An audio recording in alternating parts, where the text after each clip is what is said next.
What's going on, guys, and welcome back to the channel. So we have another daily vlog coming for you guys today, and today we're going to be installing a head unit for the IS250. For some of you who don't know, or some of you who are looking into getting an IS250, IS350, some of them don't even come with the head unit with a screen to it. And you're probably asking, well, like, what do you mean? Like, what screen are you talking about, bro? So if you head inside the car, obviously you will see the steering wheel, blah, blah, blah. But if you come to the infotainment system, the one that I currently have, I do have the base model IS.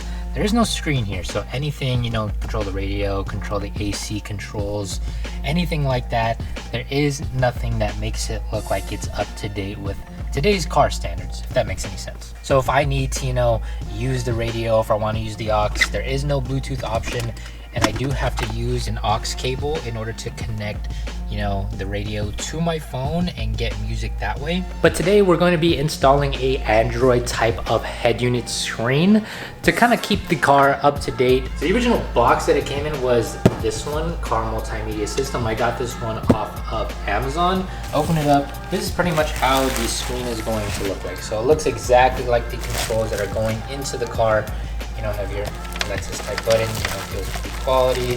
From what I know, this one is a touchscreen, so you can control everything from the off button, home button, all that stuff. And this one in particular does have Apple CarPlay, which is something that I wanted when I was getting the Android head unit. So you do have the added option. If you don't want to do the Apple CarPlay option, it is extra if you want it. You can get the cheaper option that doesn't offer Apple CarPlay, so it's really up to you.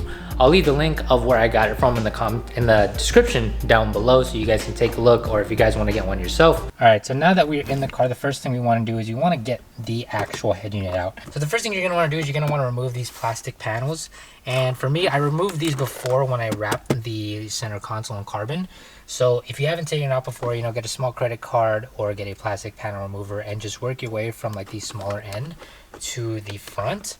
And as you keep going, it'll soon come apart, but be gentle because you don't want to break this, and I don't know how much these are, and I don't want to find out. So I'm going to put you guys down so I don't break anything. All right, so now that you got both sides removed, once you start to get it, it's just, you might want to pull it back this way just so you don't rip it off. If you look at the tabs, it kind of just slides in going that way. So what you want to do is once you get it off, you just want to slide it back, and then it should slide off right like that. Don't just yank it off, and then you're just gonna break that piece. The next thing you're gonna want to do is you're gonna want to take this upper vents off. There are a couple small little tabs underneath.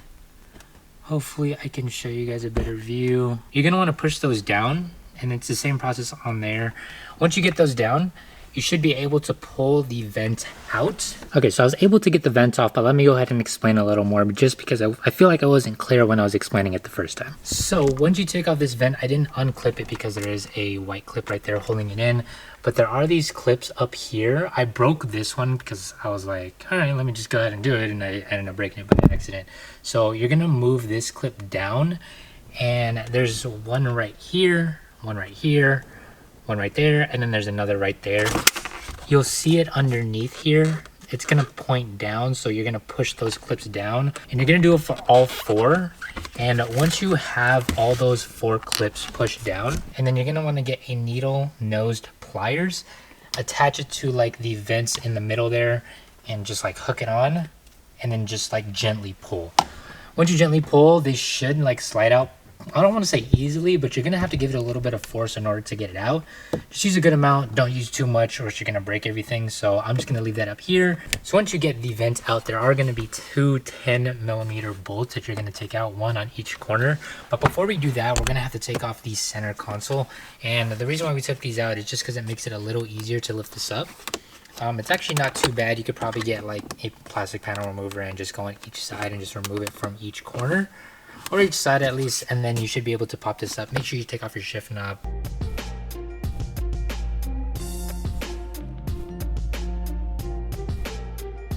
So now that you got the whole center console out, you should be able to get to these two Phillips screws. Once you unscrew those, you should be able to take this ashtray and this power out.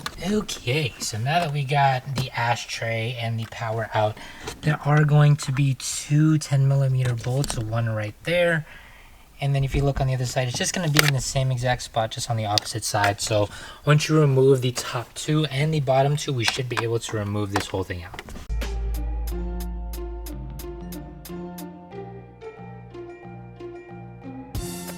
So now that we have all four bolts unbolted and unscrewed, the whole stereo system just pops right out. The only thing that we have to take care of is just removing all of the connectors in the back of the stereo. I'm not gonna label everything. I think everything should be kind of self-explanatory when we put it back in, hopefully. One more clip to go and a bloody finger later. All right, we back in business. Got that Subaru Band-Aid. Don't ask why we have this, we just have it. Let's get back to it. So now that we have the full radio out, we can now begin the process of removing this guy from the brackets in the back and putting in the new screen. The new one actually came with a bunch of like wires, brackets, and the cool thing about this, well, I guess the only bad thing is that in the box it didn't come with instructions. These actually have like, it's actually labeled, all the cords are labeled, so you have GPS, you do have brake, you know, audio, blah blah blah, other stuff that I have no idea what I'm looking at. All right, so just looking at the stereo itself, it looks like there's only 2 bolts on each side in order to take out the actual stereo. There's gonna be one up here and one down here, and it's gonna be the same thing on the other side as well. There is a bracket up here, but that is for this little module up here, which I have no idea what it is. We'll figure it out, and hopefully I can put this back. We'll see what happens.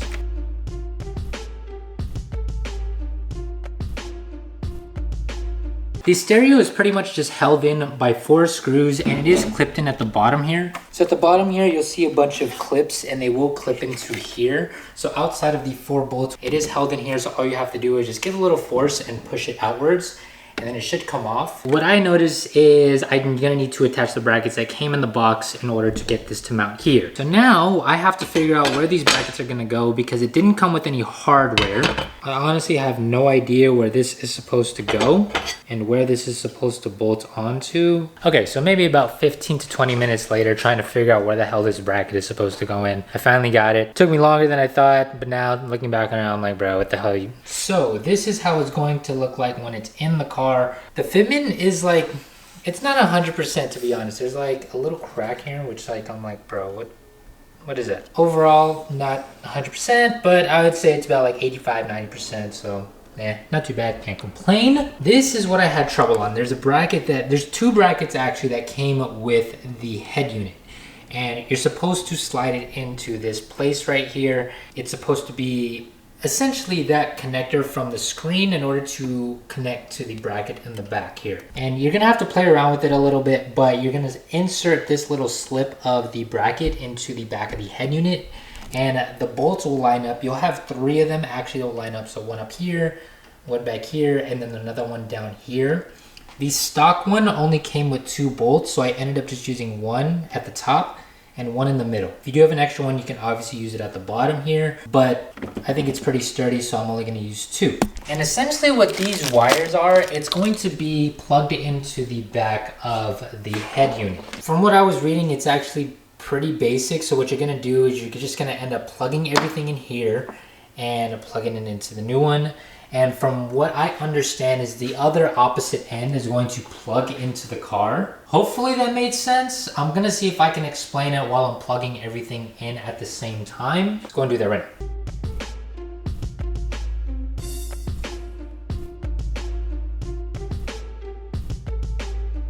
I love a good puzzle more than the next person, but I don't really like this. This is like a ginormous puzzle where like everything is getting in the way and you have to figure out where each thing is supposed to go. My anxiety is through the roof right now. So I think I have everything plugged in and I don't want to show you guys because it's a freaking mess. So before I go ahead and zip tie everything, I do have one zip tie here. So let's go ahead.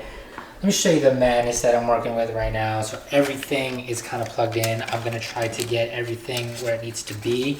These connectors that are gonna be connected to the actual car, I'm going to try to, you know, see if I can get them free. So whenever I need to plug into the car, I don't have to worry about trying to fish it out. We do have the microphone, so you know, 10-4, we need 2 cups of coffee over here. The 4G as well as the GPS plugged in. So everything should be good to go. I am going to go ahead, zip tie everything. But I'll see you guys when this is finished. Hopefully it doesn't take me too long. All right, so after a little while, I finally got the majority of the cords kind of organized, and it looks a lot neater. It doesn't look like a full, well, it still looks like a mess, but not as much as it did before. So a lot better than what I showed you guys last time. So I used a total of about 2 zip ties, maybe I think 2 or 3. So there's one right here, and yeah, so I used 3. So there's another one down there, and the majority of them are, you know, kind of organized, and I did leave out the other side of the connector just so I can kind of move them around a little bit and they have a little bit of play. And what I do want to explain is that there was a couple cables that the head unit came with. There was a GPS and it was the 4G, and I connected them down here. So this one is double-sided tape down. This one actually came with double-sided tape connected to it already, and there was another one that's right here. It's double-sided tape as well, so I went ahead and did it there. So just in case, you know, if I want to swap this out or if I want to sell this to somebody, it'll still be connected to the bracket and it won't be connected to, you know, like the stock bottom stereo or anything like that. I'm gonna eat. I'm starving and I feel like I need food in my body, so I'm gonna eat and then we'll get to putting this actually in the car. So now I have the screen in the car and I connected everything that was in the back of the old head unit into the new one, and I think I might have everything good. I'm gonna put the car in accessory mode. Hopefully the screen turns on. You guys will see what happens.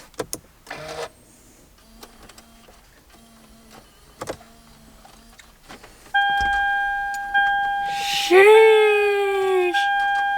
Okay, I mess with it. So you get the navy, bro. Okay, so that's cool. Today's not Friday. I'll figure everything out, but it looks, so far it looks good. I'm gonna put the vent back and I'm gonna put everything back. So hopefully this looks good, and I'll